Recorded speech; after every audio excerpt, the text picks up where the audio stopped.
Welcome back. In our last video, we discussed the first commandment and the importance of prioritizing God above everything. But today, we're diving into the second commandment, a powerful command that challenges us on how we approach God and worship Him.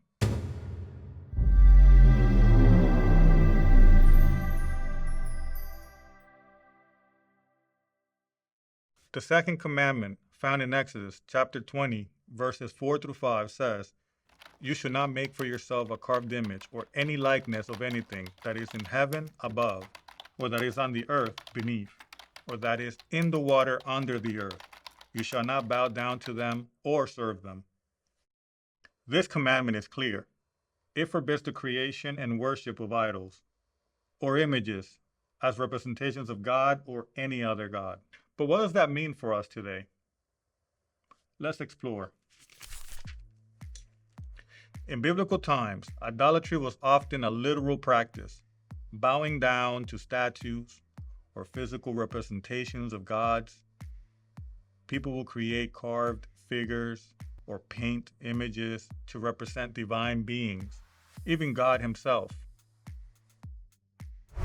Let's look at examples of traditional idolatry, starting with statues or images worshipped as deities, bowing to or praying to statues, paintings, or figures representing gods, saints, or even God. Totems or tribal icons, worshipping objects believed to have spiritual power or represent divine beings. Nature idolatry, revering the sun, moon, animals, or other elements of nature as gods. Now let's fast forward to the present day. Idolatry may look different, but the core issue remains the same: worshiping physical objects instead of focusing our devotion on God alone. Some examples of modern-day idolatry include religious relics, attributing divine power to objects like crosses, amulets, or other symbols rather than trusting in God alone. Icons in worship, using images or representations of God, Jesus, or angels as objects of devotion rather than using them as tools to focus our hearts and minds on God. Superstitious practices, believing that physical objects like charms or statues can bring blessings, protection, or good fortune.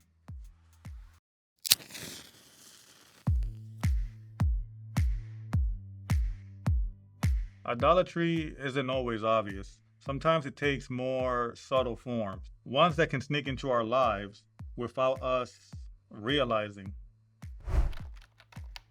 Here are a few examples of these subtle forms. Elevating material creations above God, obsessing over wealth, career, or social status can replace God's place in our hearts. Misplaced worship, treating church buildings, rituals, or traditions as more sacred than God's presence and truth. The second commandment is a call to worship God in spirit and truth. It warns us against relying on physical representations that might distract us from or misrepresent God's divine nature. So what does the second commandment mean for us today? It's a reminder to focus our worship on God alone, avoiding distractions, and ensuring that our devotion isn't misplaced in physical objects, symbols, or even traditions. Think about it.